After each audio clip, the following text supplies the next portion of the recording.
Hello! Tapos ng bagyo guys, kaya pag-ayos na. Binagyo kami dito sa Hong Kong. Yung bagyong galing dyan sa Philippines is nag-stop over dito. Wow! Kailangan pa talaga niyang mag-stop over dito para manira. Sinira niya tong aking mga halaman. Ayan. Natulungan ko.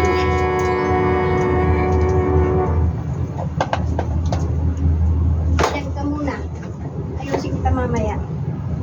Ito muna ulan. Oh my God! Wala pa kasi ako Sobrang pag may kasama na po, wala, hindi ko na naman magagawa ito. Kasi nauunang maritisan namin. Bahay namin to guys, yung tirahan namin mga stay out. So,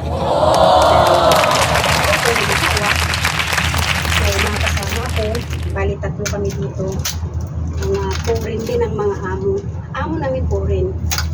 Kasi baka dito guys ang stay out. Depende lang sa amo kung kaya kanyang support. So, papalinitin ko sa cleaner ng building namin para pakinabangan. Hindi ko naman kayang dalahin ito sa junk shop dahil ang bigat, diba? Kaya bigay ko na lang sa kanya para pakinabangan niya. Mahal kaya ito. Nung biling ko itong mahal. Ginawa namin ano to, yung bed, yung mga higaan namin sa loob. Ano to eh, per inch. Ayan. Per inch ang pagbili. 1 inch, 2 inch, 2 inches. Yan.